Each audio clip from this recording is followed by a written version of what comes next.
semuanya, perkenalkan aku Hafiz dari tim Divisi Community Agent & Co. Di sini aku mau present mengenai apa sih Agent & Co itu. Sebentar.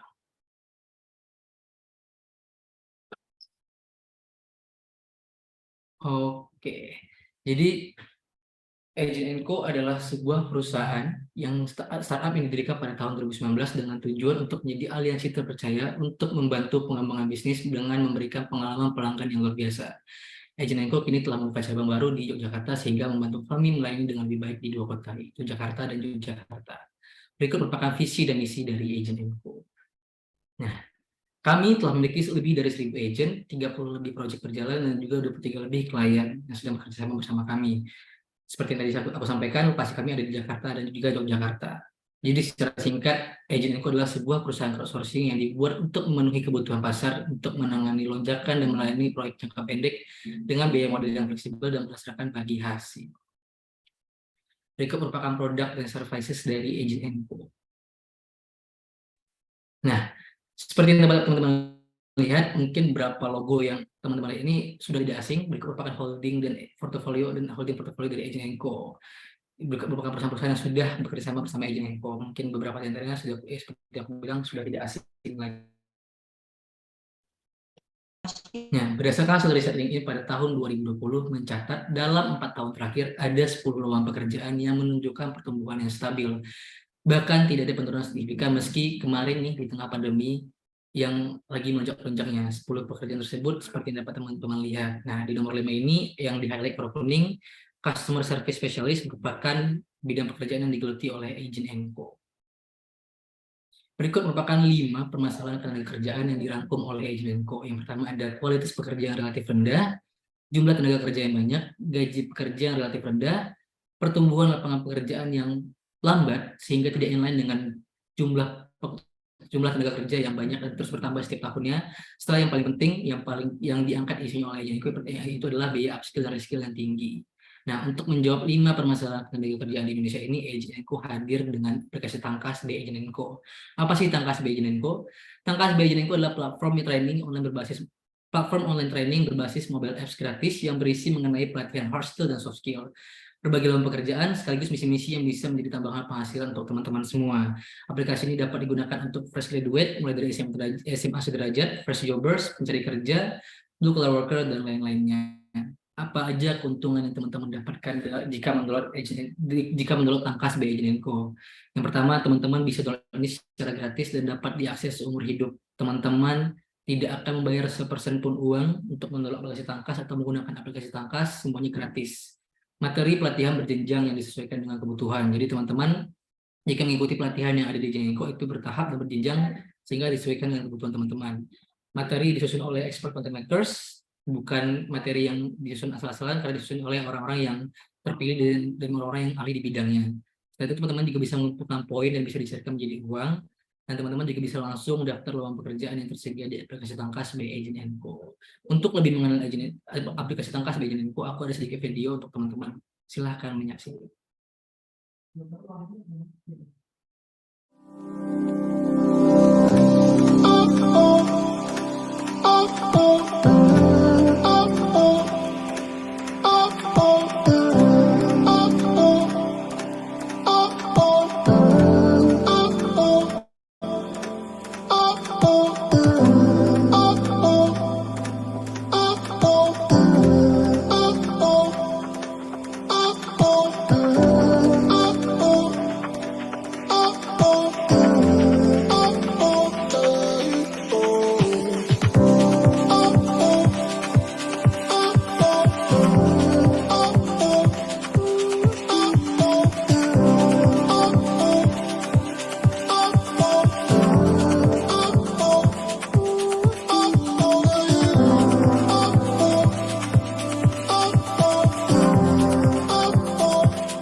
Oke.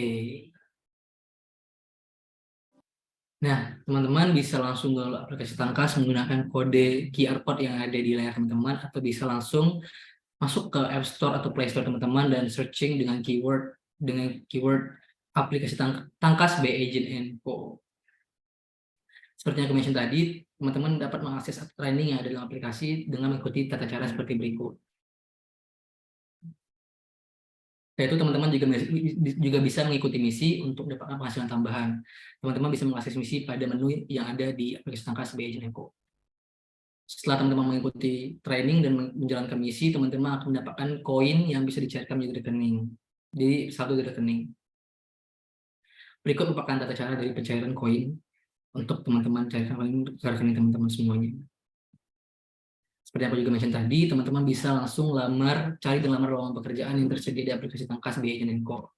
Tapi sebelum teman-teman bisa lamar pekerjaan serta menjalankan misi atau menarik koin, teman-teman harus melengkapi profil terlebih dahulu. Nah, lengkap profilnya simpel saja, nama, KTP, dan lain-lain. Teman-teman juga bisa daftar event yang dilaksanakan setiap bulannya oleh Agent & Co di fitur event pada aplikasi Tangkas by Agent & Co. Teman-teman beruntung banget hari ini karena kita ada kode voucher yaitu COM4, COM4 yang valid dari tanggal 1 April hingga 30 April 2023. Jika teman-teman masukkan kode voucher COM4 pada aplikasi Tangkas by Agent & Co, teman-teman akan mendapatkan 5.000 poin langsung secara gratis. Poin itu berapa jumlah 5.000 poin dalam rupiah?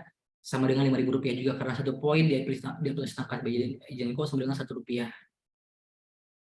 Teman-teman juga bisa bergabung dalam grup Telegram Agent & Co, channel Telegram Agent & Co, karena di situ akan terdapat banyak update mengenai aplikasi Tangkas, games menarik, serta juga ada info-info mengenai event yang dilaksanakan oleh Agent & Co. Berikut merupakan line up upcoming event di bulan April. Yang pertama ada yang sudah berlalu tanggal 11, 13, dan yang sudah dilaksanakan itu tanggal 17 April pada hari ini. Rabu besok ada event juga pada tanggal 19 April dan juga tanggal 26 April ada live Instagram Agent & Co. Nah, berhubung sekarang dalam bulan puasa, Agent & Co juga melaksanakan sebuah campaign yang bernama Tangkas Hari Raya. Teman-teman bisa mengikuti misi Tangkas Hari Raya dan mendapatkan ratusan ribu koin jika teman-teman berhasil mengumpulkan downloader sebanyak-banyaknya. Apa Tangkas Hari Raya dan gimana cara kerjanya? Jadi, Tangkas Hari Raya adalah misi berbentuk affiliate yang diadakan spesial selama bulan Ramadan. Tangkas affiliate bertindak sebagai pencari new users aplikasi Tangkas. Dengan kamu mendaftarkan diri, maka kamu akan menjadi bagian dari Tangkas affiliate dan mendapatkan kode voucher afiliasi. Dengan kode voucher tersebut, teman-teman bisa mengumpulkan downloaders sebanyak-banyaknya. Teman-teman yang berhasil mengumpulkan downloaders terbanyak akan mendapatkan hadiah seperti yang tertera pada layar. Teman-teman bisa download aplikasi Tangkas, pilih menu misi, lalu pilih menu aplikasi Tangkas, lalu pilih misi Tangkas Hari Raya volume 2, baca pandu misinya lalu kerjakan misi. Sekian dari aku kembalikan ke MC, terima kasih. Oke, terima kasih banyak Kak Hafiz untuk penjelasannya terkait aplikasi Tangkas dan juga Agent & Co. Sangat menarik banget nih teman-teman. Untuk teman-teman kalau misalkan teman-teman pengen cari lowongan pekerjaan atau pengen cari penghasilan tambahan, bisa banget nih untuk pakai aplikasi Tangkas ini. Nah, berikutnya kita masuk ke acara utama kita. Sepertinya juga teman-teman juga udah nggak sabar nih dengerin materi kita dari narasumber kita pada hari ini. Sebelumnya aku mau menjelaskan sedikit mengenai narasumber kita. Narasumber kita merupakan seorang senior research manager di perusahaan bernama Populix yang bernama Kak Priscilla Olivia. Di sini Kak Priscilla merupakan senior research manager dari Populix. Nah, tanpa berbasa-basi, marilah kita sambut Kak Olive. Selamat siang, Kak Olive. Halo, selamat siang, Olive. Oke, mungkin dari teman-teman nih udah nggak sabar nih ya Kak untuk mendengarkan pemaparan materi kita pada hari ini. Mungkin dari Kak Olive sendiri bisa langsung aja nih masuk ke materi kita, Kak. Silakan, Kak. Oke, thank you Olive untuk introduction-nya. Mungkin aku bisa langsung share ya. Monggo ada yang bisa bantu untuk share screen-nya?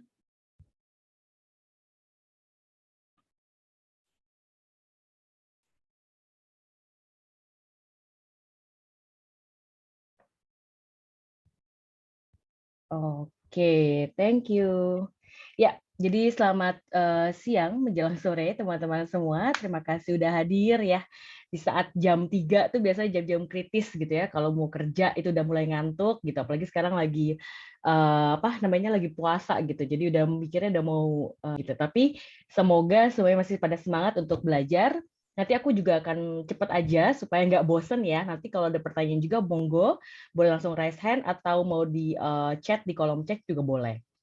Oke, sesuai judul, hari ini kita pengen menjelaskan gitu ya, riset pasar untuk menentukan target market. Oke, next. Nah, sebelumnya sebenarnya kalau boleh tahu nih, ada nggak dari teman-teman yang udah tahu sebenarnya riset pasar itu tuh apa sih gitu? Ada yang mau berani raise hand atau chat gitu mungkin kalau malu.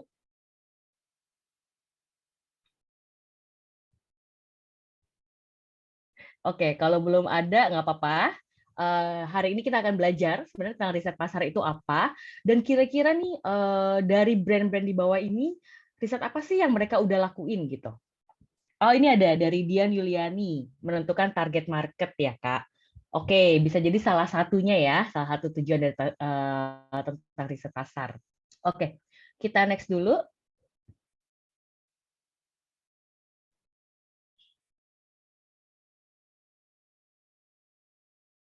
Iya, jadi sebenarnya intinya itu adalah dengan kita melakukan riset, kita tuh bisa membuat keputusan tepat gitu. Karena kan banyak hal ya ketika kita misalnya mau jualan atau melakukan sesuatu tuh kan tujuannya tuh target marketnya tuh banyak gitu. Jadi kadang-kadang tuh kita juga bingung sebenarnya kita mau nentuin yang mana. Nah, dengan riset tuh sebenarnya kita bisa membuat keputusan yang tepat gitu. Dan nantinya tuh bisa jadi success story untuk brand kita juga. Nah, kalau kita nggak ngelakuin riset, kita tuh cenderung untuk membuat keputusan yang asal-asalan dan itu pasti gagal. Kenapa asal-asalan? Karena kalau kita nggak melakukan riset, biasanya kita pakai asumsi. Nah, asumsi itu biasanya kita akan bercermin ke diri kita sendiri gitu loh. Oh, kayaknya kalau jualan X bakal laku karena gue suka itu, kayaknya teman-teman gue juga suka gitu. Nah, itu kan asumsi sebenarnya. Kita nggak tahu sebenarnya teman-teman kita suka nggak gitu. Oke, kita next dulu. Nah, jadi ini basic lagi pengertian dari riset gitu ya. Kalau kita lihat dari research itu kan research adalah kembali mencari gitu ya, investigasi, ada pertanyaan sistematis dan juga tuh ada apa ya kesimpulan gitu. Jadinya nantinya tuh akan menyelesaikan dari masalah. Jadi itu pengertian riset secara general gitu. Next-nya. Ya, jadi riset pasar itu juga merupakan salah satu strategi bisnis. Kenapa? Karena kalau riset pasar itu dilakukan, kita tuh tahu perilaku konsumen terhadap produk atau jasa yang ditawarkan. Nah, dari riset pasar ini juga memungkinkan perusahaan atau brand gitu ya, untuk menemukan pasar sasaran dan kita dapat feedback tuh yang tepat gitu dari konsumen tentang minatnya mereka terhadap produk atau layanan kita. Jadi kalau kita itu jualan mungkin produk makanan ayam bakar gitu ya, ya kita pengennya dapat umpan balik dari orang-orang yang konsumsi ayam bakar gitu. Kalau misalnya kita dapat umpan balik dari orang-orang yang malah nggak konsumsi ayam gitu, vegetarian, ya malah nggak tepat kayak gitu kan. Nah, apalagi dengan kecanggihan teknologi ya gitu. Jadi manusia-manusia ini nih banyak hal sih sekarang yang mempengaruhi suatu bisnis gitu. Apalagi sekarang dengan adanya sosmed gitu. Itu kita mau lihat review apa juga cepat banget gitu kan. Jadi kita juga butuh sih riset itu. Nah, jadi salah satunya adalah fungsi riset pasar adalah untuk mengetahui dan memprediksi perilaku pasar gitu. Next-nya.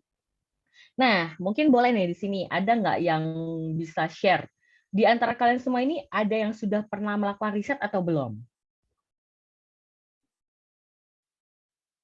Mungkin boleh kalau ada yang mau raise hand atau mau di kolom chat. Udah ada belum nih yang pernah melakukan riset pasar?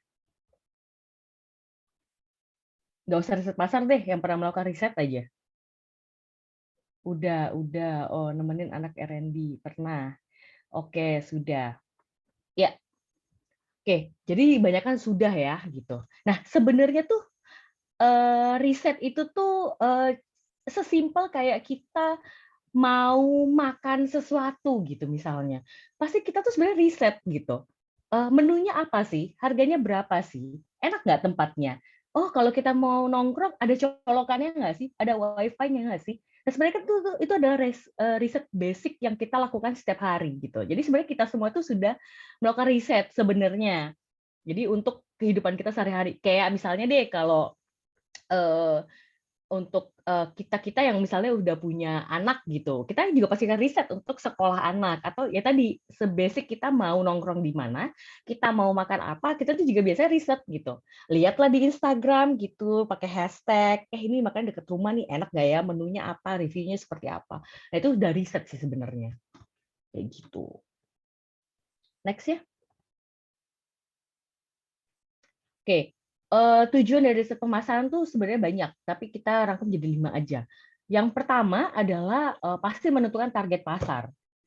Sebenarnya target pasar dari brand kita tuh siapa sih, gitu ya? Siapa sih yang kita targetkan gitu? Apakah sebenarnya produk kita ini spesifik untuk satu segmen tertentu, atau sebenarnya brand kita ini sebenarnya bisa dinikmati oleh hampir seluruh orang gitu, tapi tergantung eventnya, misalnya seperti itu. Jadi kita dari situ kita tahu target kita tuh siapa. Terus yang kedua adalah kita juga tahu competitors. Kayak misalnya kalau brand-brand F&B sih yang pasti paling banyak untuk kompetitor ya, kayak tadi jualan ayam bakar tuh kayak banyak banget lah orang yang jualan ayam bakar. Nah, kita tuh jadi tahu gitu sebenarnya kekurangannya si kompetitor ini apa gitu. Apa sih yang bisa membuat orang-orang itu misalnya yang nggak ada dikasih sama si kompetitor itu beralih ke brandnya kita atau ke warungnya kita gitu. Nah di situ kita juga bisa tahu, oh ternyata brand sebelah gitu, ayam bakar sebelah itu sambelnya kurang pedes gitu. Oh artinya kita punya opportunity untuk misalnya di warung kita memberikan 2 sambel, satu pedes satu enggak, karena ada 2 segmen nih, ada orang yang suka pedes sama orang yang enggak, misal kayak gitu. Nah, tadi ini nyambung ke yang poin 3 ya, memanfaatkan peluang. Kayak tadi, karena dari kita mengetahui kekurangannya kompetitor apa, kita bisa grab opportunity di situ, supaya orang-orang yang nggak puas di sana bisa belok ke kita, kayak gitu. Nah, riset juga itu sebenarnya tujuannya untuk meminimalkan resiko. Kalau kita nggak pakai riset, misalnya nih kita jualan tadi, terus habis itu kurang laku misalnya gitu ya. Nah kita tuh kalau kita nggak riset kita asumsi nih, kenapa ya kurang laku gitu? Apa ayamnya terlalu manis? Apa ayamnya kurang kurang kering bakarnya? Atau terlalu basah? Atau apa gitu? Kita udah berpikirnya panjang banget. Apa ini karena nggak ada wifi-nya? Apa karena nggak ada parkirannya? Ternyata tadi setelah di riset cuma masalah sambel misalnya kayak tadi. Jadi dengan riset kita sebenarnya nggak terlalu harus memikirkan segala sesuatunya gitu. Kita meminimalkan resiko bahwa sebenarnya yang dibutuhkan konsumen itu gitu. Sambel aja, nggak usah aneh-aneh dengan parkirnya harus luas, harus ada AC-nya, harus ada wifi-nya. Ternyata tidak sesusah itu gitu. Nah di situ butuhnya riset gitu. Lalu yang kelima juga kita bisa melihat rencana jangka panjang. Nah ini biasanya untuk brand-brand yang bersaing atau kompetitornya banyak gitu. Biasanya itu pakai ada salah satu riset namanya brand health tracking. Jadi kita bisa melihat dia kompetisi dari waktu ke waktu itu seperti apa. Itu untuk melihat sebenarnya jangka panjang kita tuh harusnya ngapain sih, apa yang kita harus prevent gitu. Oke, next. Nah ini tadi kayak aku tadi cerita.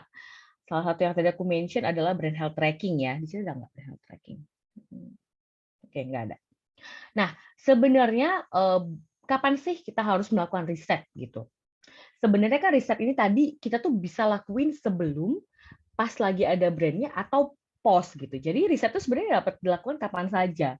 Misalnya nih, yang pertama ada 4 poin penting. Satu awareness. Awareness itu biasanya kita pengen tahu seberapa orang tahu brand kita dibandingkan dengan brand lain di kategori yang sama. Misalnya nih kayak tadi yang sempat di depan ya, ada brand kopi-kopian tuh. Kan sekarang tight banget ya, kayaknya hampir di semua jalan juga pasti ada tuh kopi-kopi kekinian. Nah, di sini kita bisa lihat awareness-nya tuh siapa sih yang paling diinget gitu? Paling paling inget disebutkan pertama ketika kita bilang ngomongin kategori kopi-kopian gitu. Di situ kita bisa lihat awareness-nya. Lalu bagaimana usage attitude-nya misalnya, frekuensi mereka membeli, biasanya orang-orang itu apakah jadi loyalis, jadi dia itu, ya udah brand itu aja, atau sebenarnya di dalam kategori kopi-kopian tuh semua orang bisa aja, apa, kayak dari aku tadinya brand A, terus brand B, brand C, ya tergantung apa, tergantung promonya, misalnya seperti itu. Nah, disitulah sebenarnya, brand-brand tersebut perlu tahu ya, si consumer behavior atau journey-nya dalam membeli itu seperti apa. Itu contohnya di awareness. Lalu targeting itu lebih lebih ke biasanya, karena tight ya kompetisinya, biasanya kita bisa lihat sih positioning brand kita tuh di mana, gitu, dibandingkan dengan kompetitor. Misalnya brand A itu lebih ke, oh affordable price, sedangkan brand B itu affordable price itu kayak harganya lebih terjangkau gitu ya. Sedangkan kalau brand B yang kompetitor kita tuh ternyata lebih banyak promonya. Nah, di situ kita bisa lihat sih sebenarnya positioning brand tersebut di otaknya konsumen itu seperti apa, dan kita juga bisa lihat landscape competition-nya seperti apa. Kita tuh berada di mana, dekat atau jauh dengan kompetitor kita. Sebenarnya uniknya kita tuh kelihatan nggak sih di positioning-nya si responden gitu. Tersampaikan nggak sih yang kita maksud gitu. Lalu kalau acquisition ini lebih ke misalnya kita kayak tadi gitu, kita udah punya brand, udah bagus, udah ada usernya, tapi kita kan sebagai pemilik merek juga mau dong nge-grab pasar yang baru gitu ya. Maksudnya menambah, jangan cuma orang-orangnya itu yang ini aja yang jadi customer kita, tapi kan juga kita pengen customer dari toko sebelah juga ke kita dong gitu. Nah, ini biasanya kita namanya acquisition. Jadi ini banyak sih mulai dari konsep testing, jadi kita ngetes misalnya ke user-user mereka bahwa ini sebenarnya yang kita tampilkan gini-gini, lo tertarik atau enggak gitu. Seberapa mungkin kalian akan membeli. Lalu mungkin juga dari pricing research kita mau lihat sebenarnya pricing kita tuh masuk nggak sih, atau dianggap tuh kemurahan sehingga mereka nggak percaya dengan brand kita, atau malah kemahalan sehingga mereka jadi nggak mau dengan brand kita kayak gitu. Atau kalau sekarang itu UI UX ini lebih banyak ke aplikasi ya. Jadi apakah gimana sih cara kita nge-grab orang-orang baru ini? Apakah karena tampilan kita itu di UI UX kita tuh ribet banget sehingga mereka nggak ngerti cara makainya, atau seperti apa nih? Kita harus ngetes itu untuk menarik konsumen dari toko sebelah. Lalu retention ini biasanya untuk brand-brand yang sudah besar, yang ya retention dia harus tetap ada di situ karena jadi kita ngeceknya adalah loyalty research. Sebenarnya apa sih yang membuat konsumen ini tetap memakai brand kita gitu, mereka tetap stay di brand kita tuh kenapa. Terus kita juga kadang-kadang untuk brand-brand ini kita mau lihat customer satisfaction-nya. Customer satisfaction ini kalau di study itu biasanya benar-benar kita cek dari sebelum mereka membeli produk kita. Jadi kan biasanya kayak tadi aku bilang sebenarnya sebelum kita menentukan satu hal, kita sebenarnya kan udah riset harganya, menunya, ada promo nggak, fasilitasnya apa gitu. Nah, kita tuh akan ngecek satu-satu dari terus pas selama kita membeli gitu ya, misalnya pas kita datang ke tokonya, susah nggak dapet parkirnya misalnya, susah nggak dapet tempat duduknya, langsung dilayanin atau enggak. Terus mungkin pelayanannya cepat atau enggak, pelayannya tuh baik, ramah, atau judes gitu. Nah, itu kadang-kadang kayak gitu tuh ada tuh di customer satisfaction. Lalu di post misalnya, setelah makanan kita datang terus ternyata ada tidak sesuai, itu gimana? Orangnya langsung diganti atau nggak mau ngeganti? Terus misalnya kalau kita bungkus bawa pulang, makanannya tetap tetap menarik nggak, tetap hangat nggak gitu, atau cepet banget basinya kayak gitu. Nah, itu tuh biasanya ada di customer satisfaction untuk melihat poin-poin di mana customer bisa puas atau tidak puas dengan brand kita. Itu biasanya retention. Gitu. Juga ada ya macam-macam sih, juga ada communication evaluation. Biasanya nanti kita evaluasi komunikasinya tuh biasanya dari dari iklan gitu, atau dari konsep, atau dari produk. Jadi kayak kemarin misalnya ada kita sempat ada studi itu di dia mau nge-launching film gitu ya, ada communication-nya, ada poster, teaser gitu-gitu, itu dicek gitu. Jadi mana yang poster atau trailer yang paling membuat orang tuh menarik mau nonton film itu dan pesannya tuh tersampaikan. Sebenarnya film itu tentang apa sih gitu. Ya, kurang lebih seperti itu sih ya riset. Oke, boleh next. Ya. Nah, sebenarnya informasi kunci dari riset pemasaran itu yang paling basic adalah demografi. Jadi demografi dasar banget sih. Jadi kayak usia, jenis kelamin, tingkat ekonomi. Biasanya itu kita ambil dari pengeluaran rutin ya per bulan. Lalu domisili areanya gitu. Jenis pekerjaannya, status pernikahannya gitu dan lain-lain. Tapi ini demografi yang dasar. Karena kadang-kadang berbeda generasi gitu ya, berbeda usia, itu kadang-kadang ada hal-hal yang berbeda gitu kepentingannya. Misalnya ketika tempat nongkrong, kalau usia muda yang penting misalnya, ini dong WiFi-nya yang dicari pertama gitu. Sedangkan kalau orang-orang yang, usia lebih tua misalnya yang lebih older gitu ya, yang penting dia bisa makanannya enak, tempatnya nyaman, tidak berisik, ada playground untuk anaknya, ternyata kayak gitu. Jadi ada sesuatu yang berbeda antara usia biasanya ya. Dan juga ini satu-satu lah, yang lain juga seperti itu sih. Biasanya domisili juga kadang-kadang ada perbedaannya.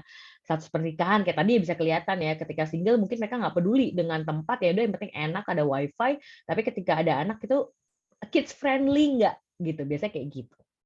Nah lalu demografi tambahannya seperti perilaku belanja. Tipe-tipenya itu mereka lebih suka belanja gimana, online atau offline kayak gitu. Terus tingkat pendidikan kadang-kadang mempengaruhi kepemilikan rumah, sama kendaraan juga kadang-kadang mempengaruhi finansial dan juga perilaku di media sosial. Ini yang paling banyak sih kalau media sosialnya kelihatan banget sih ya antara Gen Z, milenial sama Gen X itu aplikasi yang dipilih itu pasti berbeda dan selalu konsisten kayak gitu. Ini pasti jadi untuk brand biasanya cara nge-approach lewat sosial medianya harus lewat aplikasi-aplikasi yang berbeda gitu untuk masing-masing usia tadi kayak gitu. Oke, next. Ya, jadi informasi kunci dari riset pemasaran itu kayak tadi aku bilang gitu ya. Kayak merek apa yang paling diingat oleh masyarakat. Kayak tadi misalnya kopi-kopian nih, saking banyaknya kita pengen tahu gitu ketika menyebut merek kopi-kopian, lo terlintasnya pertama kali merek apa gitu. Oh, merek A gitu, merek B. Terus kita pengen tahu juga kadang-kadang satu orang itu bisa sampai menyebutkan berapa merek sih gitu. Nah, lalu kita juga bisa tanya dari semua yang mereka tahu, mana sih merek yang mereka pernah gunakan gitu. Terus juga biasanya kita akan urunut tuh dari yang mereka pernah beli, misalnya kopi-kopian ya. Mereka pernah mereka beli, lalu dalam 6 bulan terakhir, 3 bulan terakhir, sebulan terakhir, lalu kadang-kadang merek yang paling utama. Nah, di situ biasanya kelihatan tuh loyalisnya satu brand tuh kuat atau enggak gitu. Itu bisa dilihat dari situ. Terus juga kita akan tanya kira-kira merek yang mereka pertimbangkan untuk membeli apa gitu. Dan biasanya itu kalau itu merek yang lain kita akan nanya, kenapa lo belum beli tapi lo pertimbangkan? Oh, kurang yakin di apa misalnya. Nah, itu juga bisa jadi insight ya untuk klien biasanya. Atau yang keempat adalah mereka yang nggak akan mereka beli nih di masa mendatang gitu. Nih kita juga kadang-kadang mau nanya gitu, kenapa kok udah reject gitu dari awal, enggak, gue nggak akan beli merek tersebut. Kenapa? Oh, apakah karena ada review dari teman? Apakah melihat review dari sosial media? Ataukah mereka pernah dulu beli terus nggak enak, jadi ya udah nggak mau lagi gitu. Nah itu kita harus tahu tuh kenapa. Lalu biasanya juga kita akan tanya, sebenarnya kalau di kategori ini, kita di kategori tadi kopi-kopian, kalian tuh taunya dari mana sih sumber informasi yang paling utama gitu? Apakah dari promosi di food aggregator gitu ya kalau sekarang gitu, ataukah dari ngelihat sosial media, apakah dari rekomendasi teman atau seperti apa? Lalu kita juga katanya biasanya yang paling mempengaruhi untuk pembelian itu apa gitu. Mungkin kalau sumber informasi banyak ya dari media sosial, dari teman, dari lihat jalan di mall, lihat banner gitu. Tapi sebenarnya yang paling mempengaruhi apa? Oh ternyata temen gitu. Nah artinya brand ini yang bermain di kategori ini ya harus gimana caranya membuat apa ya? Teman-teman ini merekomendasikan brand mereka untuk ke temannya lagi, karena ternyata dari situ yang paling mempengaruhi orang untuk pembelian, kayak gitu. Nah, itu juga suatu insight untuk satu brand. Oke, next.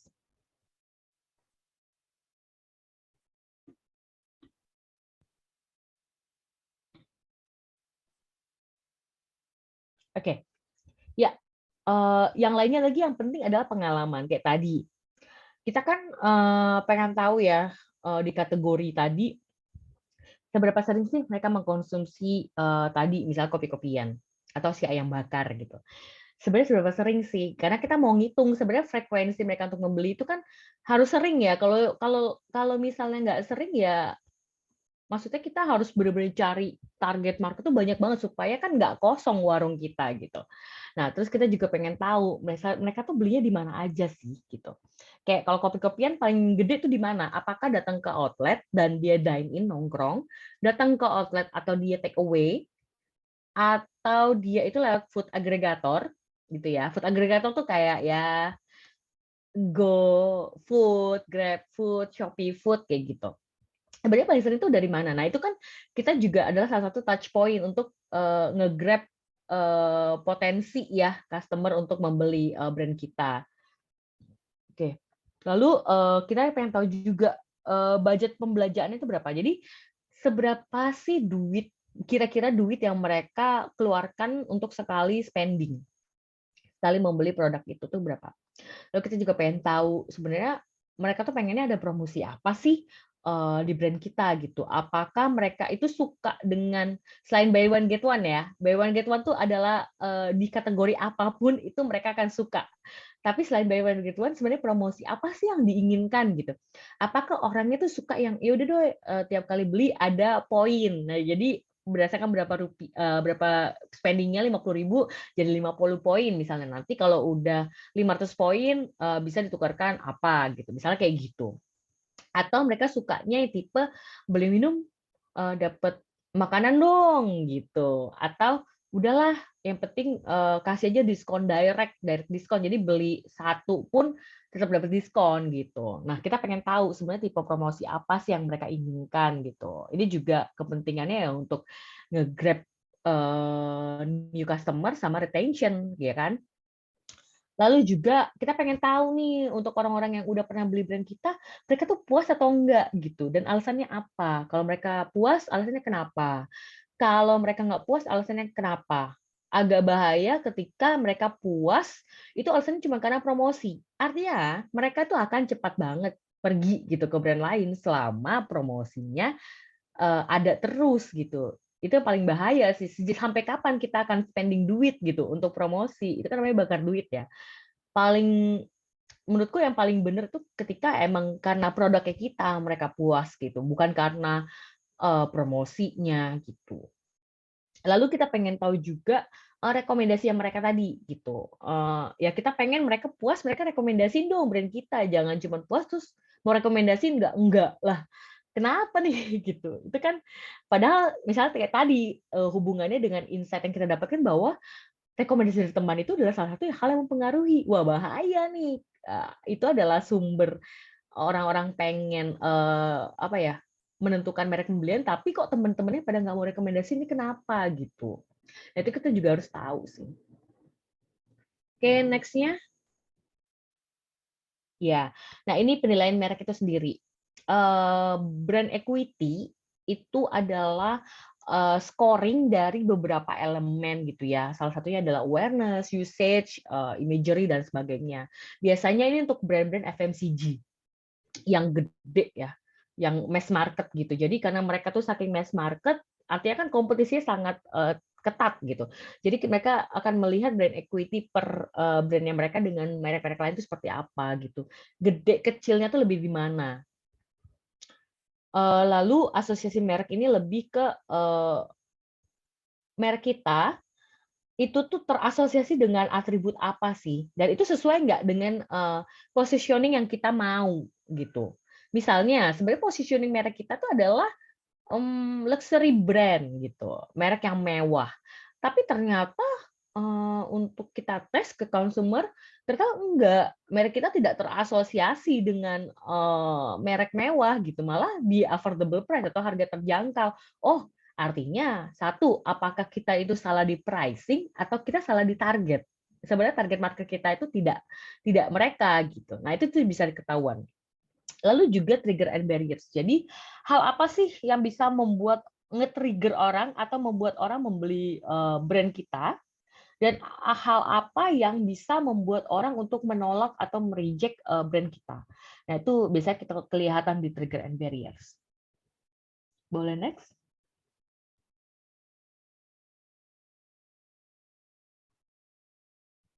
Ya.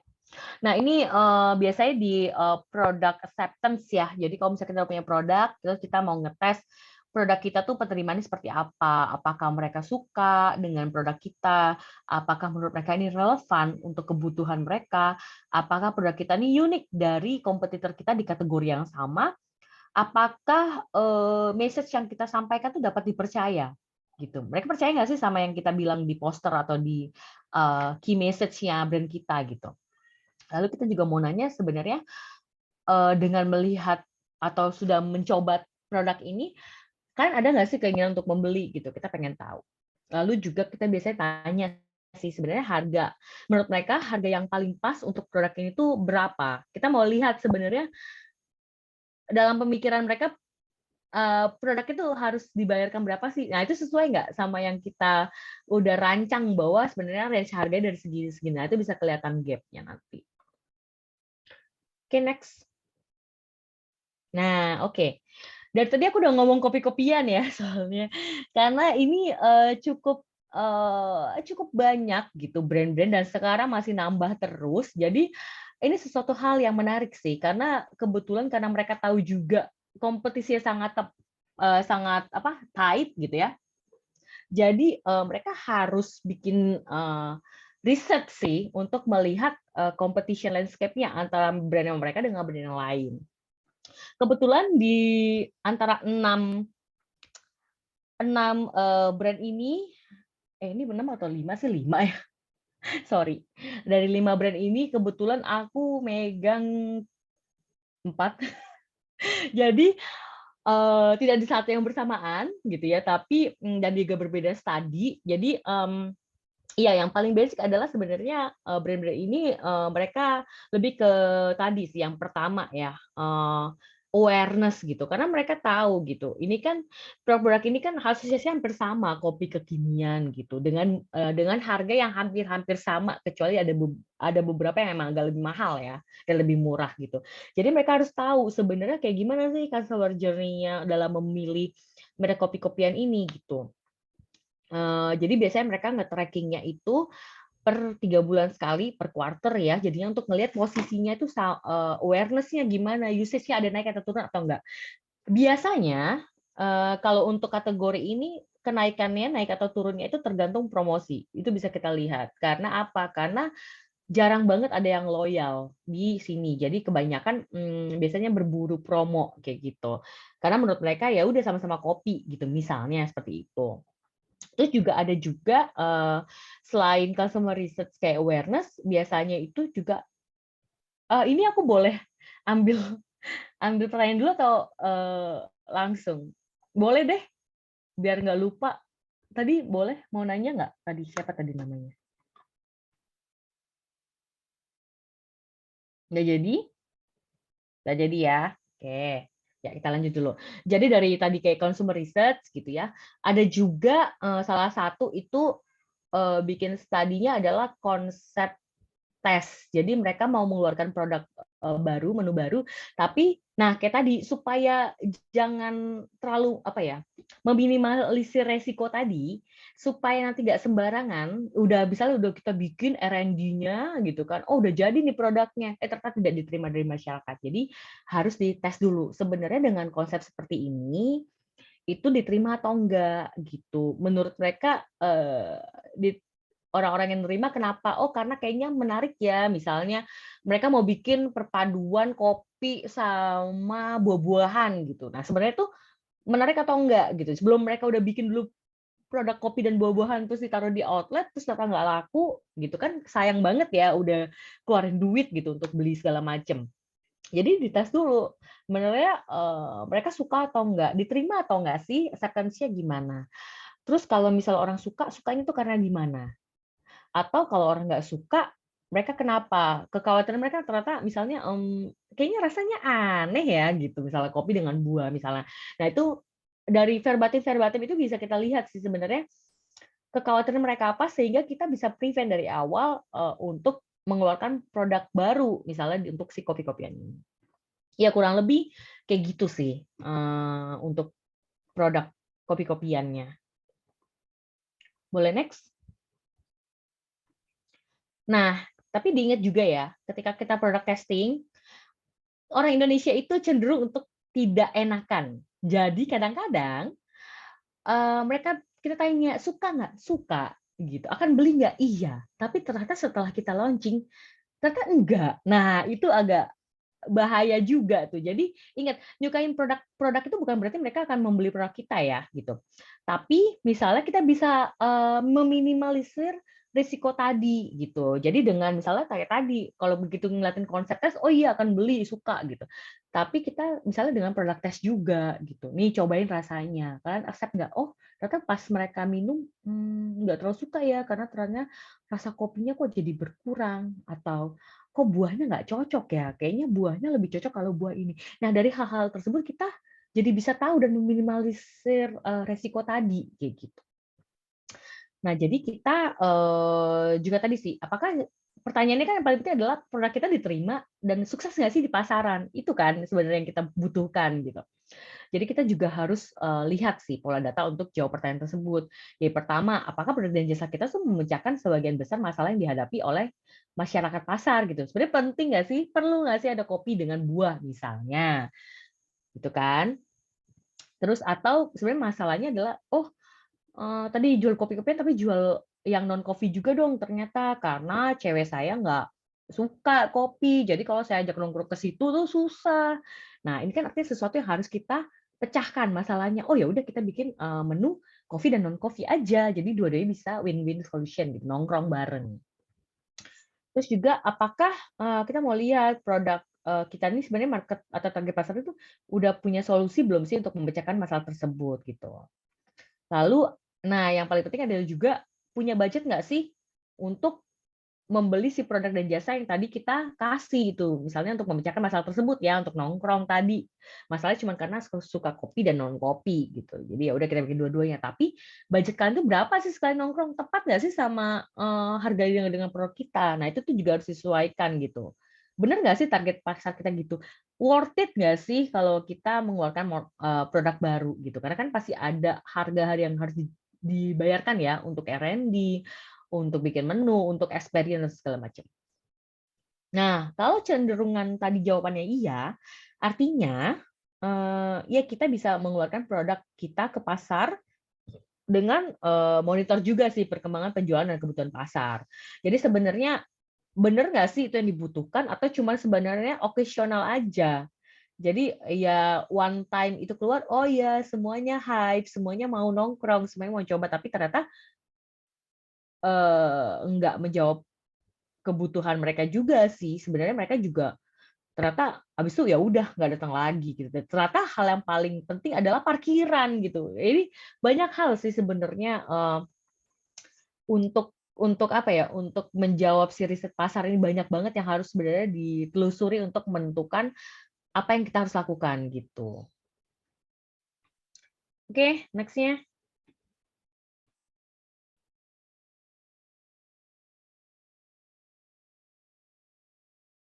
Eh.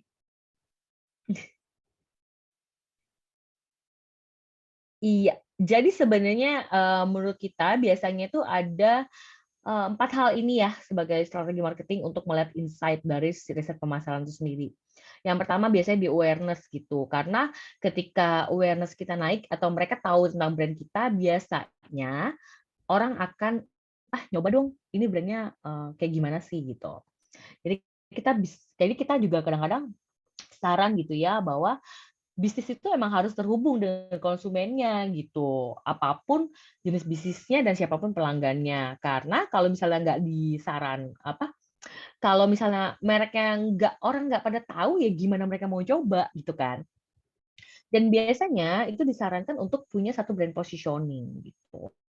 Kalau kalian berusaha untuk mengambil semua brand positioning atau brand image gitu ya. Oh ya, kita tuh kita tuh merek yang harganya terjangkau, kita itu memberikan kualitas merek yang berkualitas sangat baik, merek yang dekat dengan pelanggan, merek yang apa itu sulit ya karena jadinya nggak fokus gitu. Kalian pengen apa ya? Semuanya diambil gitu itu nggak bisa biasanya. Pasti biasanya harus ada satu uniqueness yang membedakan brand kita dengan kompetitor lain. Lalu yang kedua adalah itu harus invest di customer experience. Kenapa? Karena customer experience ini sangat mempengaruhi nilai suatu bisnis, suatu merek di mata publik gitu ya. Apalagi dengan pengalaman pelanggan. Itu adalah investasi yang wajib. Kayak sekarang gitu ya, dengan sosial media tuh gampang banget. Mereka puas, nggak puas gitu, Insta story, ya kan? Nah, makanya ini customer experience sangat perlu kita lihat gitu. Karena biasanya kita bisa tahu feedback dari mereka tuh apa gitu. Jadi kita harus cepat banget identifikasi aspek-aspek masalah yang bisa menjadi hambatan di industri ini atau di kategori ini dan mengembangkan si customer experience itu jangan sampai deh dapat hambatan-hambatan tadi gitu. Kalau bisa kita pakai prevent. Misalnya nih ada orang bilang, oh makanannya enak sih tapi ngantrinya lama jadi nggak worth it gitu. Karena saya nggak suka sih kalau nunggu lama-lama ya jadi nggak se-worth it itu makanannya. Nah artinya kenapa nih kita harus cek ke dapur? Kenapa lama? Oh karena kokinya cuma satu misalnya. Padahal kapasitas restorannya gede. Nah, itu kan nggak mungkin. Nah, itu harus diprevensi supaya pengalaman customer itu baik sehingga mereka mau ya sharing gitu pengalaman mereka di Instagram, misalnya di Instastory, di Facebook dan ataupun ketika WhatsApp grup gitu ya. Sehingga itu membuat teman-temannya mereka juga oh ada ya merek ini dan reviewnya bagus ya. Oke deh saya mau coba. Kayak gitu sih biasanya. Nah, juga ini yang ketiga adalah tell your brand story. Ya, jadi bisnis atau merek itu harus punya cerita atau narasi yang bisa mengkomunikasikan nilai bisnis kepada pelanggan. Kayak tadi aku bilang, misalnya nih, kita semuanya jualan ayam bakar tuh banyak banget, pecel lele tuh banyak banget gitu. Tapi apa pembedanya brand kita dengan brand yang lain? Sama kayak kalau di Jogja, pernah dengar gudeg pawon gitu ya? Jadi kan kalau gudeg itu kan kayaknya di Jogja itu semua orang bukan semua orang sih, tapi banyak banget yang jualan gudeg gitu. Gudeg basah, gudeg kering, dan segala macam. Gudeg pawon itu adalah dia sebenarnya nggak secara sadar gitu ya bahwa dia menjual bisnis cerita sih bahwa dia ingin orang-orang yang datang ke sana tuh merasakan mengambil gudeg dari dapur. Jadi kayak masakan keluarga gitu loh. Jadi emang udah dimasak keluarga ya lu ngambil sendiri ke dapur gitu. Sebenarnya itu kan story atau uniqueness-nya dari gudeg-gudeg lain di Jogja. Nah, gimana ya dengan generasinya Gen Z, millennials itu kan pasti lebih kreatif ya. Nah, biasanya itu kayak gitu tuh harus dikomunikasikan sih secara dari website atau dari sekarang sosial media gitu. Sebenarnya story-nya brand kita nih apa sih gitu. Itu kadang-kadang yang membuat orang untuk tertarik untuk mencoba brand kita. Lalu ini tadi track brand equity. Jadi kayak tadi aku bilang biasanya itu di FMCG ya, product mass gitu. Yang benar-benar mereka itu memiliki kesamaan gitu. Jadi contoh yang paling dekat mungkin kalau minyak goreng gitu. Biasanya nyokap-nyokap itu kalau beli minyak goreng, biasanya mereka brand-brandnya tuh itu aja gitu. Tergantung harga ya kalau kita ngomongin harga. Tapi kalau biasanya brand-brandnya itu aja dan tergantung promosi atau harga yang paling murah gitu. Jadi kalau dari situ kita gimana nih untuk melihat brand kita tuh kayak gimana equity-nya? Nah, kita bisa lihat sebenarnya untuk tahu perkembangan atau competition landscape kita per quarter antara brand satu dengan brand lain itu seperti apa tuh dari brand equity. Kayak tadi aku bilang brand equity itu dari banyak hal scoringnya dari awareness, usage, imagery dan segala macam itu kita bisa lihat oh di quarter ini masih tight nih competition-nya. Tapi di quarter depan ternyata yang si A ini maju. Oh kenapa? Waktu kita telusuri, oh ternyata karena dia usage-nya bertambah. Jadi orang-orang yang bertambah untuk membeli brand tersebut. Waktu kita telusur lagi, oh karena di periode saat itu dia lagi promo banget nih gitu. Harganya tuh misalnya setengah harga atau buy one get one. Jadi sehingga apa ya usage-nya tuh jadi gede gitu di kuartal tersebut. Jadi dari situ kita bisa lihat, oh ternyata orang-orang tertarik dengan tadi ya, kalau kita bikin promosi buy one get one kayak gitu. Jadi kita bisa lihat juga sih equity-nya brand kita ini seperti apa gitu dari quarter per quarter. Oke, next. Ya, apa yang harus kita lakukan ketika melakukan riset pemasaran? Yang pertama pasti perkenalan diri. Jadi biasanya nih aku dapetin misalnya riset dari mahasiswi ya yang mau S1 gitu. Ya kan mau lulus harus bikin biasanya kuesioner gitu untuk skripsi. Nah, biasanya harus perkenalan diri. Sebenarnya kalian tuh siapa? Karena kan kita juga takut ya kalau ditanya-tanya, ini buat apa sih datanya gitu. Ya, yang pertama adalah perkenalan diri. Ini siapa dan kebutuhannya apa. Terus yang kedua adalah bertanya dengan jelas, simpel dan tepat. Jadi apa ya? Nggak boleh bertanyanya tuh kemana-mana gitu. Jadi harus benar-benar exactly kalian mau nanya apa sih? Oh, pengen tahu dong kalau mendengar mendengar tentang minuman kekinian, merek apa sih yang terlintas gitu. Jadi langsung jelas gitu, nggak usah berlibet panjang lebar gitu. Nah, kalau misalnya ini yang ketiga adalah gunakan skala jika diperlukan. Nah, biasanya kita gunain skala sih. Kebanyakan di Indonesia itu gunain skalanya 1 sampai 5 atau 1 sampai 10. Skala Likert gitu ya. Untuk tahu dari 1 sampai 10 biasanya dianggap 1 itu tidak penting, 10 itu penting. Seberapa penting sih harga terjangkau misalnya atau promo dalam kategori ini, kita pengen lihat. Nanti kita bisa lihat sih sebenarnya yang paling penting itu apa? Apakah promo, apakah menu, apakah fasilitasnya, apakah harga gitu. Kita bisa tahu dari situ. Nah, memasukkan pertanyaan, beberapa pertanyaan yang bisa menjawab beberapa situasi yang berbeda untuk target responden yang berbeda. Jadi kita tuh nggak bisa pertanyaan direct gitu. Karena kayak tadi aku bilang, konsumen Indonesia itu orangnya nggak enakan. Biasanya kalau kita tanya, oh apa ya? Kayak yang paling sering sih kalau untuk aku ngecek non-rejecter atau jadi kan misalnya kita punya tadi brand ayam goreng misalnya ya. Terus habis itu kita kan pasti maunya target responden itu yang ya emang yang makan ayam, jangan sampai vegetarian gitu kan. Nah, kita nggak mungkin nanya langsung, apakah kalian vegetarian? Itu pasti jawabannya iya atau tidak gitu kan. Kadang-kadang ada orang yang nggak enakan, enggak kok gue nggak vegetarian misalnya, atau oh gue makan-makan aja kok yang lain. Nah, itu kan terlalu direct ya. Jadi kita harus bikin pertanyaannya tuh beda gitu. Jadi biasanya tuh kalau aku akan list mana aja dari makanan di bawah ini yang tidak akan kalian makan. Nah, ketika misal mereka udah centang ayam, mereka tidak akan makan ayam, artinya mereka tidak akan termasuk dalam target audiensku karena mereka udah reject gitu. Padahal gue ya jualannya ayam goreng gitu. Nah, itu di situ sih. Lalu yang kelima gitu ya, jadi pasti kita harus lindungi data pribadi responden dengan tidak menyebarkan ke pihak ketiga. Begitu juga Publix gitu ya, ketika kita menyebarkan itu lewat online panel kita, walaupun kita tahu namanya, nomor teleponnya, emailnya, tapi kita tidak pernah memberikan itu ke klien. Kenapa? Karena itu udah ada kode etik market research. Biasanya kita akan memberikan ke klien itu cuma lebih ke demografi profile. Jadi laki-laki perempuan, usia, tempat tinggal, dan misalnya kayak tadi marital status dan segala macam. Jadi kita nggak pernah memberikan informasi pribadi kayak gitu. Oke, next. Ya, ini adalah hal-hal yang tidak boleh dilakukan ketika melakukan riset pemasaran. 1, membuat pertanyaan yang mengarahkan jawaban. Kayak tadi aku bilang, orang Indonesia itu nggak enakan. Jadi kalau misalnya kita tanya, apakah Bapak mau membeli ini gitu, pasti jawabannya ketika pagi habis produk tes ya, oh iya mau gitu. Nah itu mendingan kita bikin kayak skala gitu, dari skala 1 sampai 5 misalnya, seberapa Bapak sih suka dengan produk ini? Oh suka atau enggak. Seberapa sih menurut Bapak ini unik gitu.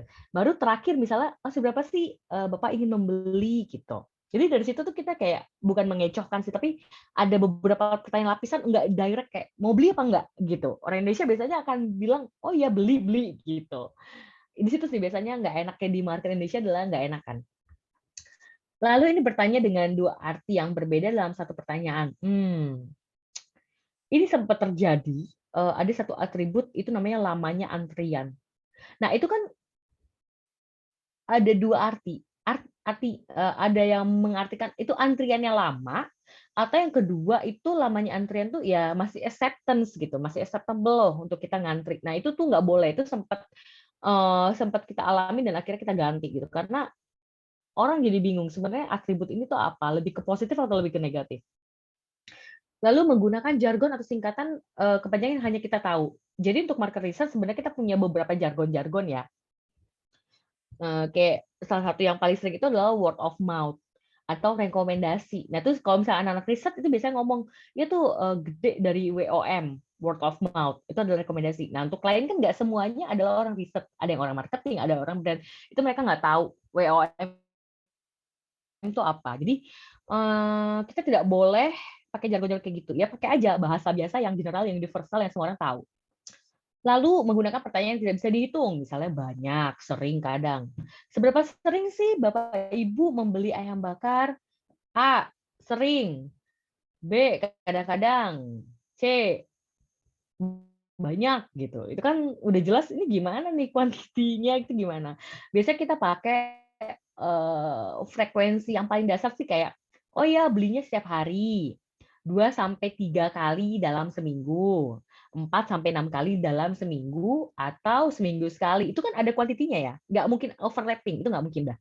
Nah, kayak gitu sih. Jadi kita bisa identify, kita dari situ bisa ngitung juga rata-ratanya. Oh, ternyata waktu kita jumlahin adalah,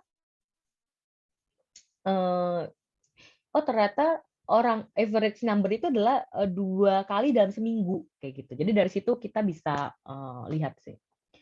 Dan juga yang jelas adalah pertanyaan ambigu. Tolong jangan bertanya suatu hal yang ambigu yang tidak jelas. Jadi benar-benar kalau mau nanya A, ya jelas. Misalnya kategori,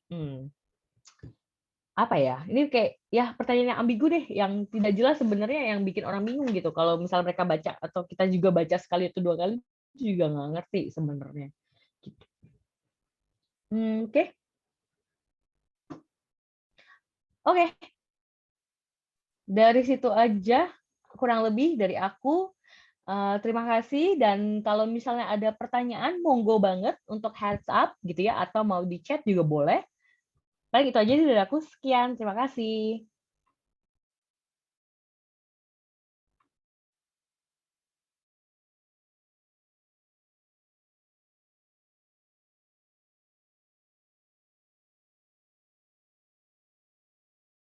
Oke, terima kasih Kak Olive atas pemaparannya. Mungkin berikutnya nih kita akan ada sedikit pemaparan dari tim Populix juga nih.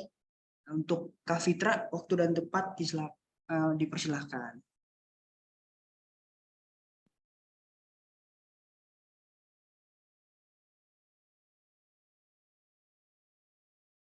Oke, sudah masuk ya untuk share screen-nya.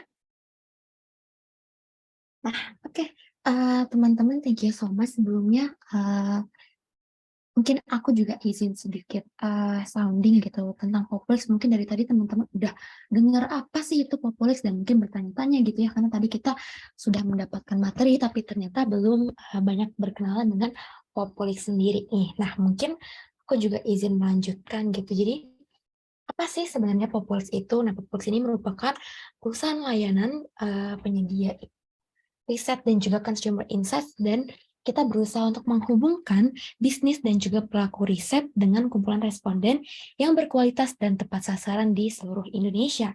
Kita juga sudah masuk di Summer Corporate 2023. Kita juga featured in Forbes Asia 100 to Watch. Kita juga ada di Tech in Asia 50 Rising Startups di Indonesia. Dan juga aplikasi kita masuk di top trending lifestyle app di Google Play. Jadi kalau teman-teman penasaran dan mau tahu juga, boleh banget nih teman-teman nanti cek aja. Nah, ini juga ada Power All Voice dan juga Power All Growth. Ini merupakan semboyan kami di mana kami percaya bahwa kualitas responden memegang salah satu peranan terpenting dalam menghasilkan data yang terpercaya nih teman-teman. Kita juga memverifikasi keaslian dari 300.000 lebih responden yang saat ini sudah ada di dalam ekosistem Populix sendiri. Dan kita melakukan aktivitas berupa gamifikasi yang interaktif, jadi nanti teman-teman responden juga terus diperbarui dan juga kita bisa membangun profil responden yang mendalam dan juga menjadikan responden Populix sangat relevan untuk semua kebutuhan penelitian klien.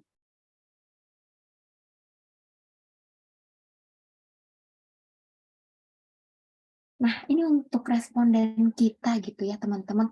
Jadi kita saat ini sudah memiliki lebih dari 300.000 responden dengan lebih dari 200 screening dan juga tentunya di lebih dari 300 kota dan kabupaten di Indonesia nih teman-teman. Jadi kita bisa lihat nih dari Sabang sampai Merauke, responden kita ada di semua tempat dan memang untuk dominasinya masih di Jawa.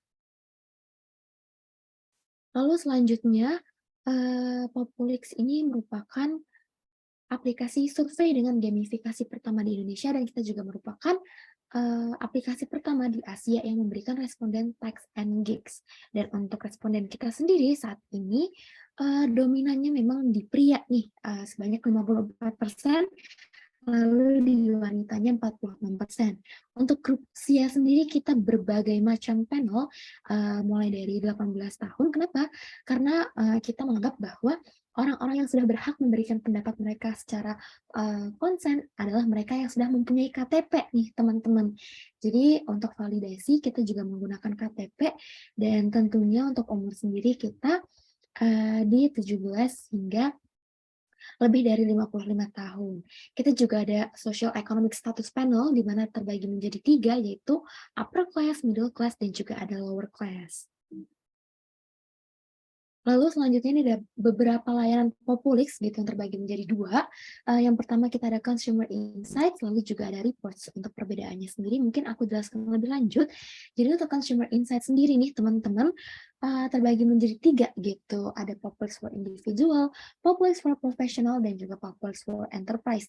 Di mana untuk fungsinya dan juga benefitnya masing-masing juga memiliki perbedaan nih teman-teman. Jadi kalau misalnya teman-teman mungkin ada yang baru banget mau merintis bisnis, atau mungkin ada yang lagi skripsian, atau mungkin ada yang lagi mau mengadakan penelitian, kalian bisa banget gunain Populix for Individual atau Poplight, di mana kalian bisa mengakses langsung detail-detailnya melalui bit.ly/ Tangkas Poplight. Mungkin nanti juga akan aku drop di kolom komentar untuk detail lebih lanjutnya biar teman-teman juga bisa nih nyobain langsung dan juga nyobain lebih lanjut.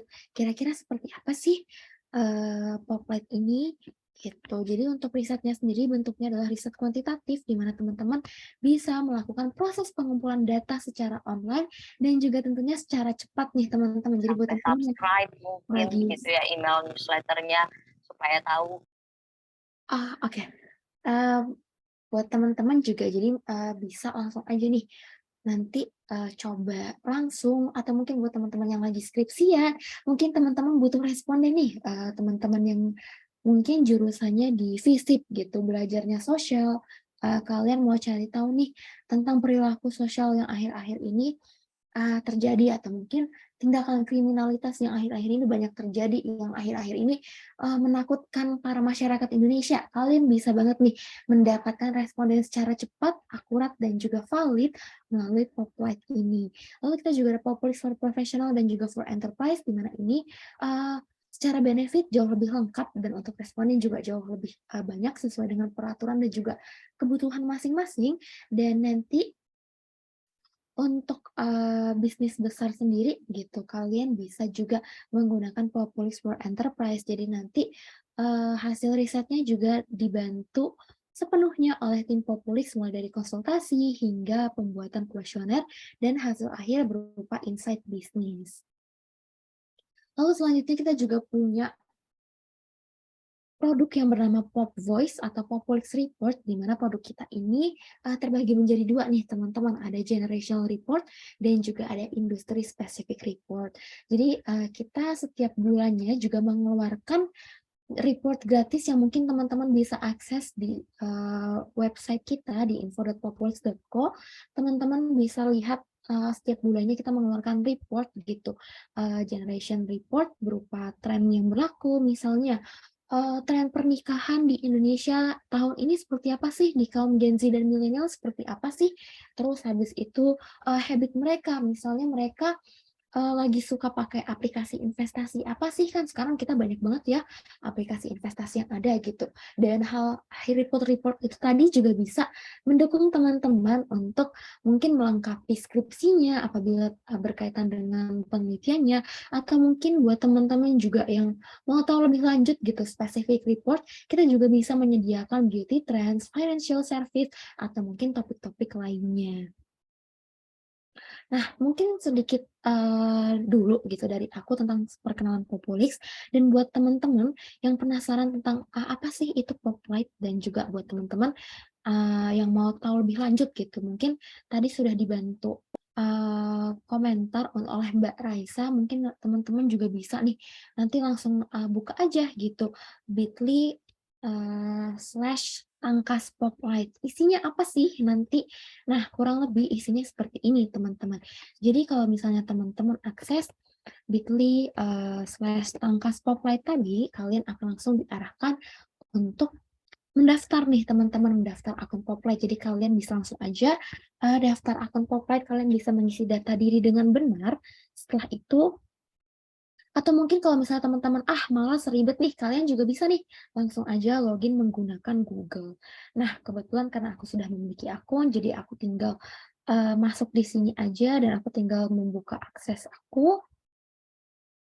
Nah, kurang lebih nanti tampilan dashboard-nya seperti ini nih, teman-teman, gitu. Dan buat teman-teman yang mungkin baru mau membuat survei nih, kalian bisa langsung aja klik buat survei baru gitu. Jadi di sini kita ada 2 pilihan, kita ada template survei mungkin buat teman-teman yang baru mau membangun bisnis, atau mungkin sudah punya bisnisnya dan ingin develop lebih lanjut, atau ingin membuat inovasi terbaru gitu. Kalian bisa menggunakan template yang sudah ada di antara ketiga ini gitu. Jadi nanti teman-teman juga bisa langsung aja cek langsung, dan buat teman-teman mungkin, "Oh Kak, aku nggak mau berbisnis nih, aku mau skripsian aja, aku butuh responden untuk penelitian aja, aku lagi mau nerbitin artikel jurnal nih, atau mungkin lagi mau bikin tesis dan juga skripsi nih." Boleh banget nih teman-teman, nanti kalian juga bisa membuat survei dari survei sendiri gitu. Jadi teman-teman bisa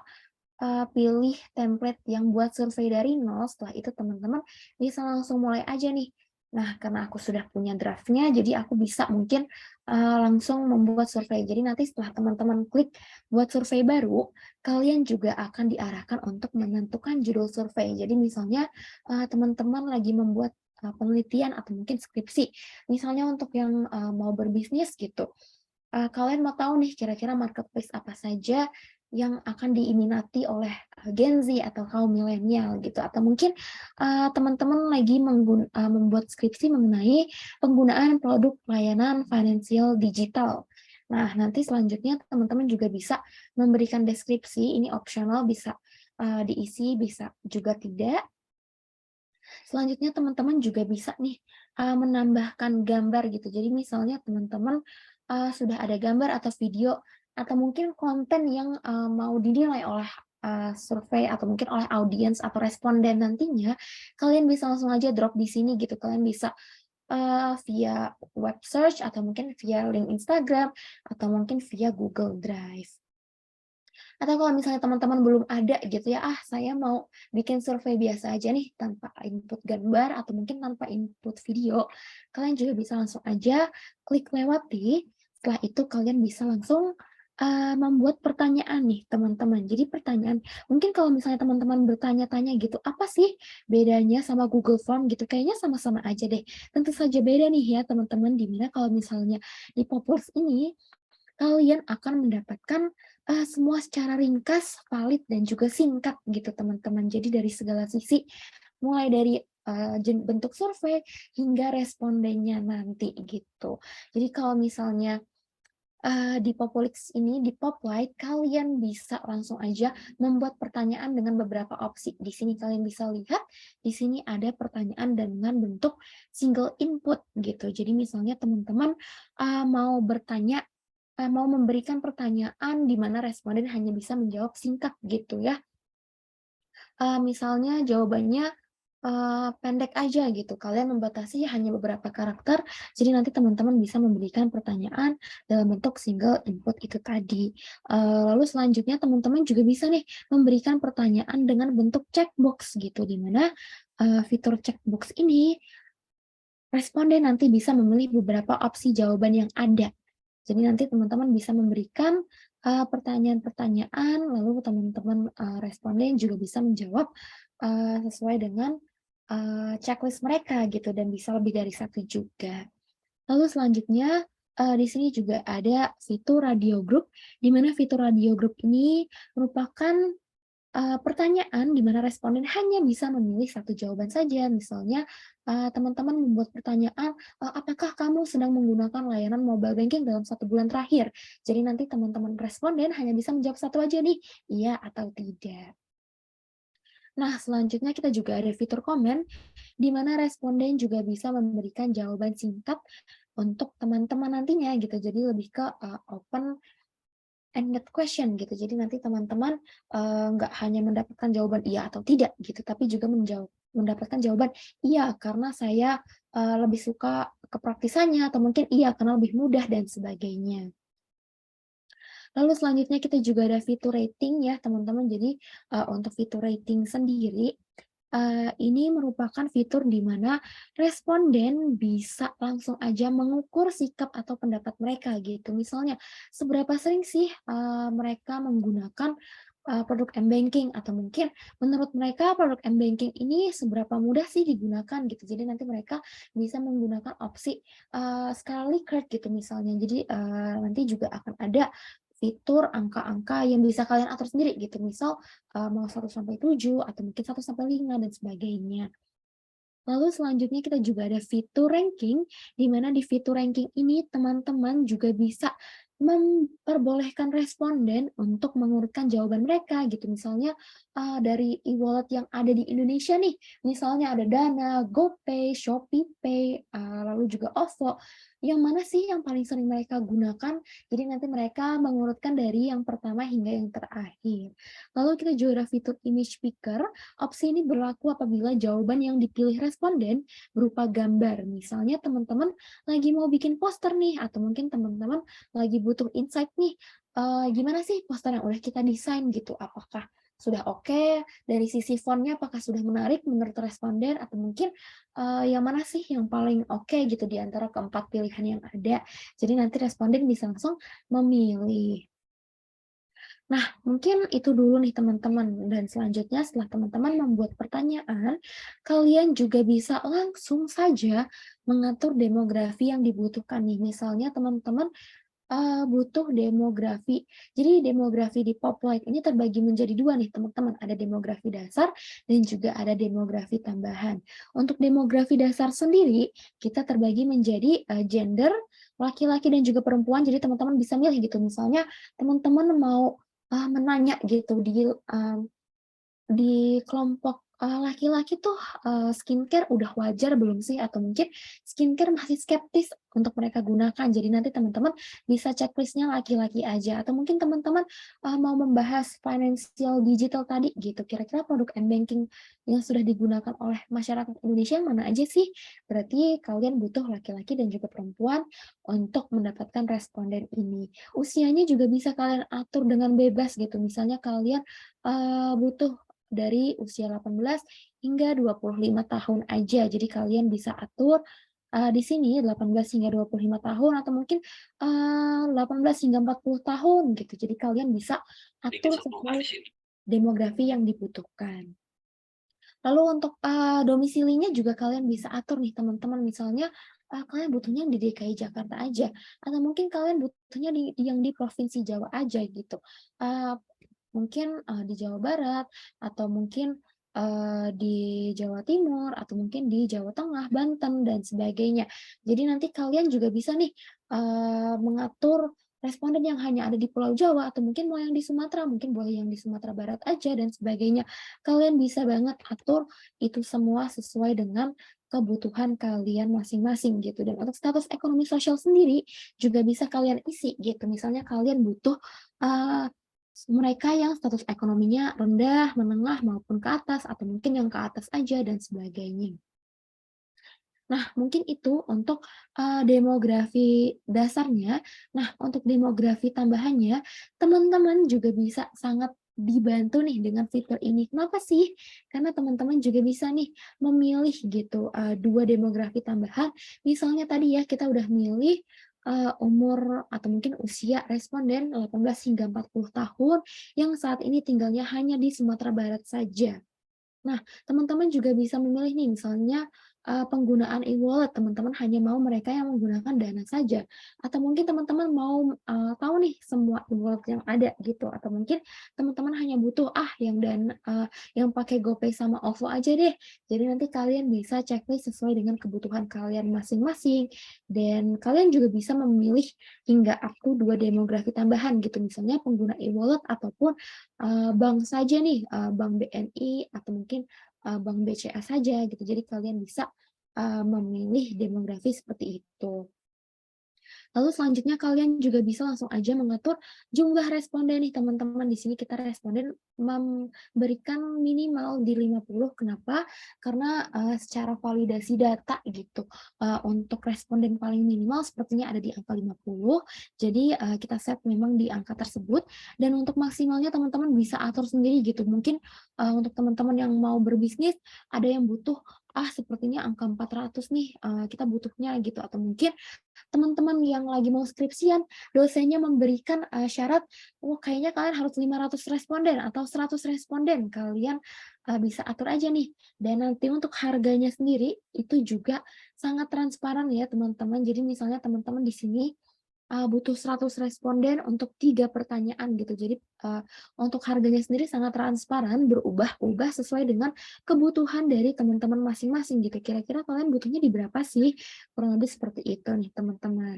Nah setelah itu jika sudah oke, kalian bisa langsung saja review demografi kalian dan juga jumlah responden kalian.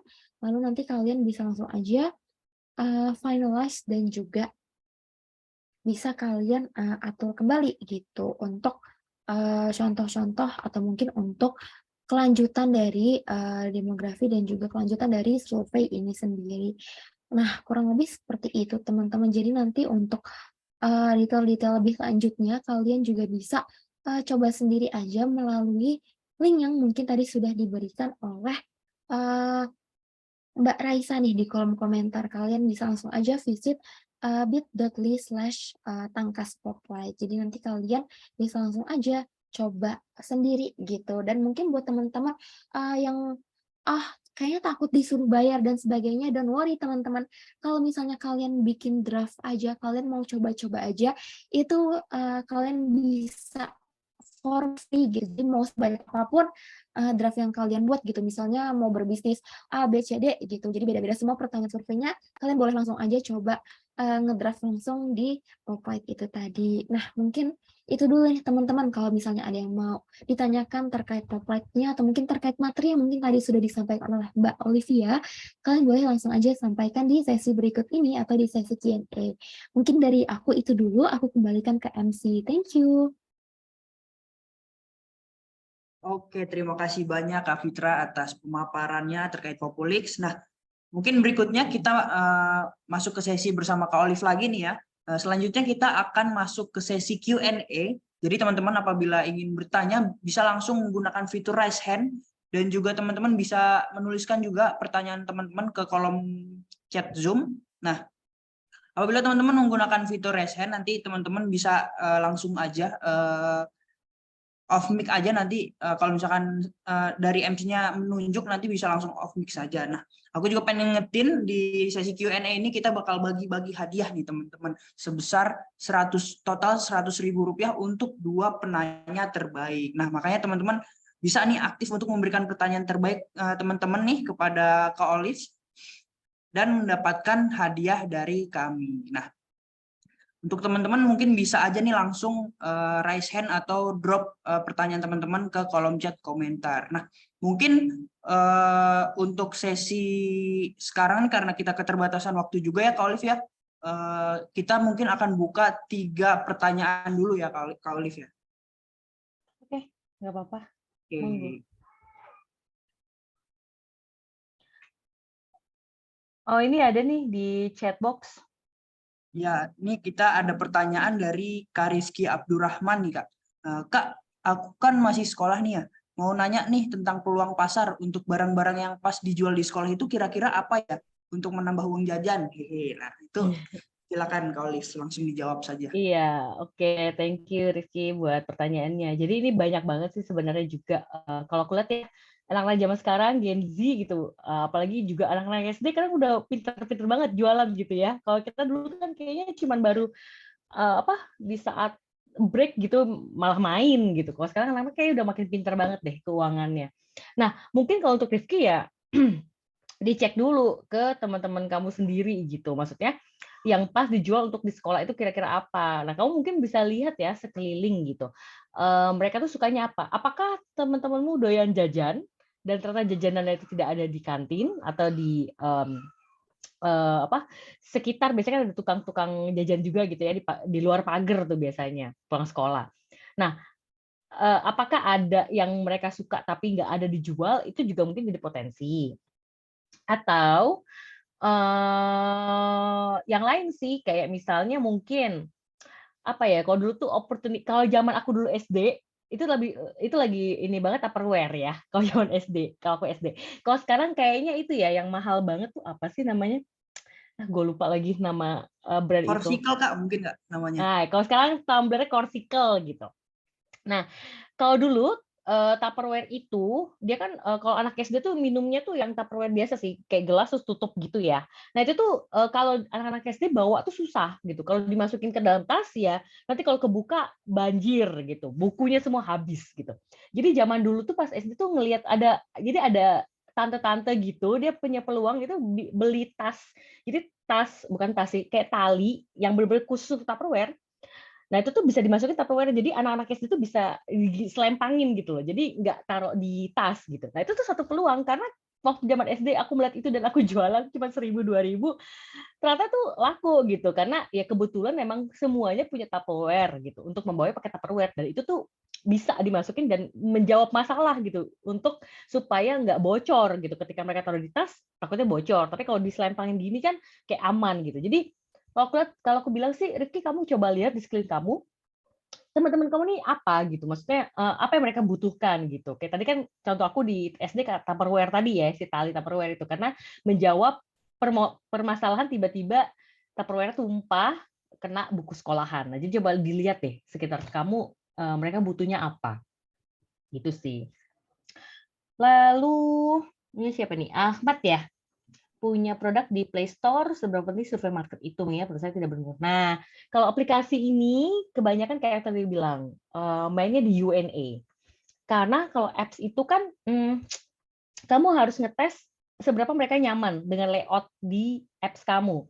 Bingung nggak sih dengan tombolnya gitu? Ketika search brand atau search barang itu kliknya apa? Terus kelihatan nggak di mana search-nya? Biasanya standarnya adalah ketika search itu kan pakai logo apa yang kayak kaca pembesar ya, search itu biasanya. Nah, kamu misalnya aku pengen beda nih dengan orang lain, aku pakai tanda apa? Nah, itu tuh sebenarnya mempengaruhi nggak sih? Mereka kebingungan nggak sih? Kalau di aplikasi lebih ke experience tadi sih. Kalau misalnya orang-orang kadang-kadang ketika sulit, nggak ngerti nih cara makainya, gue tombolnya nggak ketemu, search-nya bingung, itu biasa orang nggak akan pakai sih. Biasanya itu ya kalau untuk aplikasi, atau size-nya gede apa enggak. Ketika udah gede biasanya orang males, kayak aduh ini menuhin kuota memori, biasanya mereka langsung reject sih kayak gitu. Jadi di situ sih biasanya kamu bisa survei ya. Oke, terus izin Mia izin bertanya untuk brand story. Oke, brand story. Gimana caranya audiens mendapatkan seluruh brand story? Biasanya sepotong-sepotong. Tapi tim brand dan marketing ingin audiens bisa mendapatkan seluruh story. Yang pasti yang pertama adalah sebenarnya kan dari tim brand marketing sendiri, company itu kan sebenarnya the whole story-nya itu punya. Cuman kan cara menyampaikannya memang beda. Sosial media kadang-kadang kan ada yang lewat TV ads, ada yang lewat promo, flyer, atau mungkin di Instagram gitu. Tapi kan sebenarnya pesannya sama ya. Kalau ngomongin brand heritage ya akan semua ambience juga akan heritage. Nggak mungkin tiba-tiba brand kamu heritage, brand yang turun-temurun.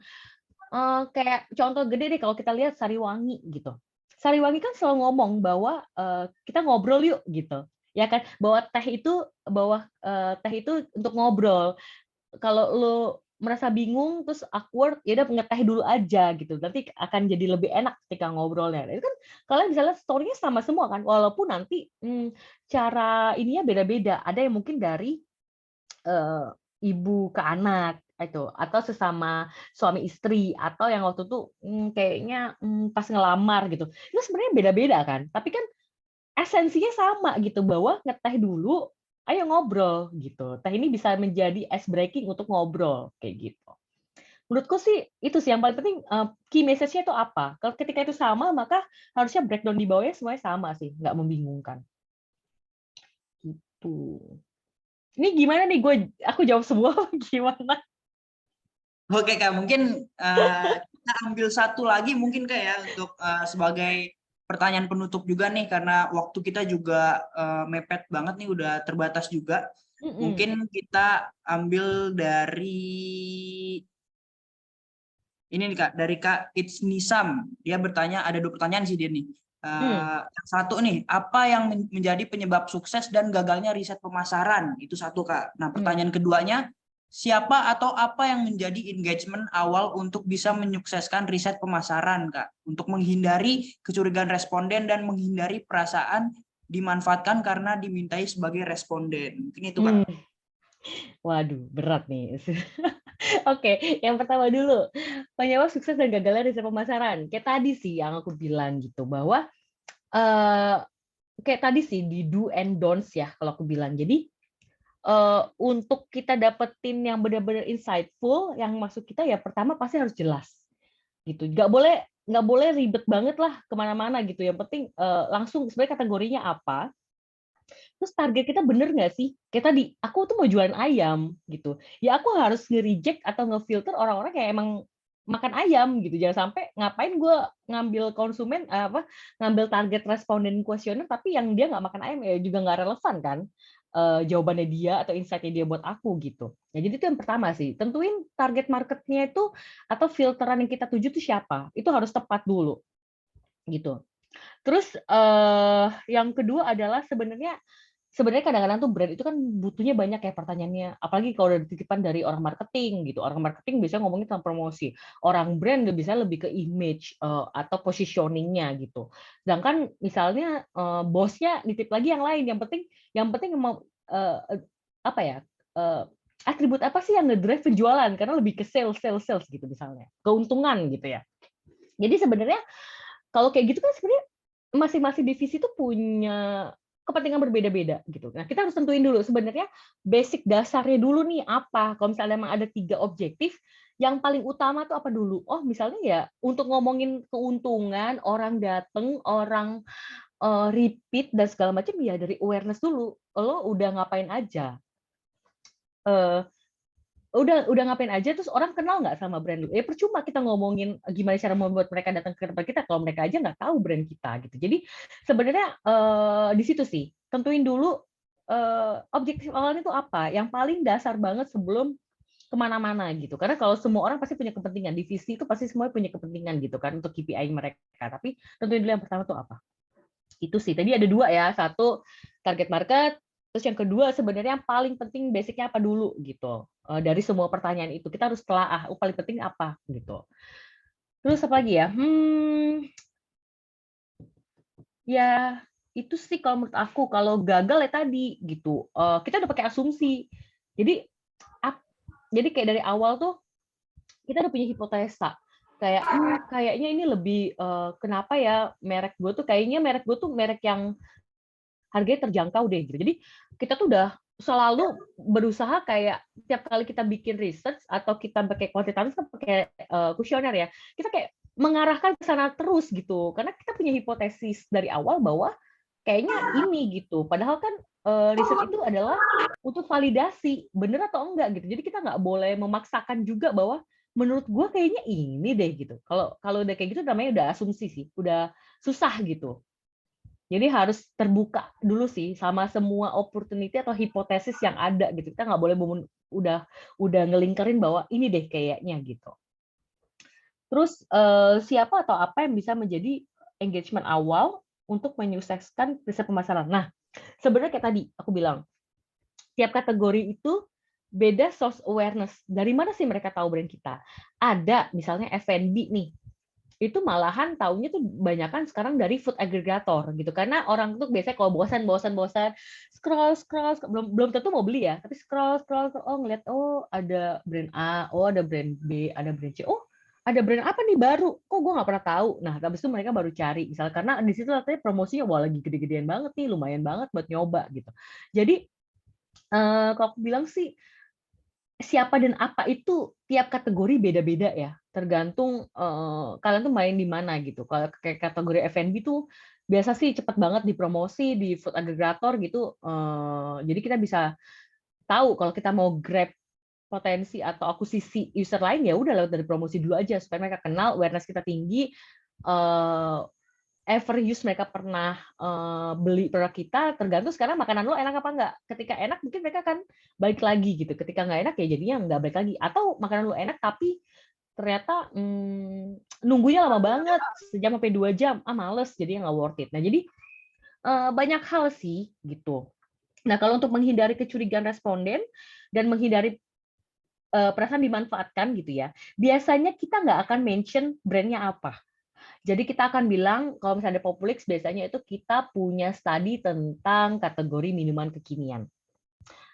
Apapun jawaban Anda, kita akan hargai, dan itu kita nggak akan kasih ke klien secara mentah-mentah, karena juga hasil yang kita berikan itu adalah hasilnya kumulatif dari demografi. Jadi kita akan ngomongnya itu bukan, oh si Alif ngomong brand kekinian ini, gitu. Tapi enggak. Tapi kita akan ngomong, oh mayoritas laki-laki berusia 25 sampai 35 tahun mengatakan bahwa kayak gini-gini. Jadi udah by demografi gitu. Kita nggak ngomong per responden, dan itu menurutku untuk responden itu merasa aman ya, karena mereka ngerasa oh gue nggak akan dicari nih mau brand gitu, atau ya kayak gitu sih. Jadi biasanya kode etiknya seperti itu. Kita nggak akan pernah share sih yang kayak gitu-gitu. Ya. Oke, mungkin itu pertanyaan terakhir ya Kak. Mungkin bagi teman-teman semua yang pertanyaannya belum terjawab, mohon maaf sekali karena kita ada keterbatasan waktu, dan mungkin nanti bisa kontak Kak Olive ya untuk pertanyaan-pertanyaannya ya Kak ya. Boleh.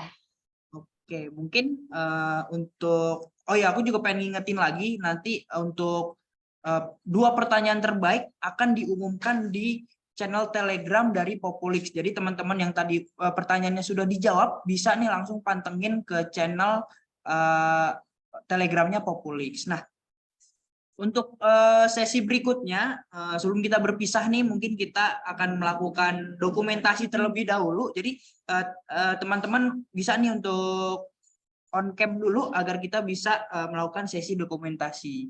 Jadi untuk teman-teman untuk dipersilahkan untuk membuka kameranya. Nanti akan aku pandu. Oke, ini udah banyak nih ya.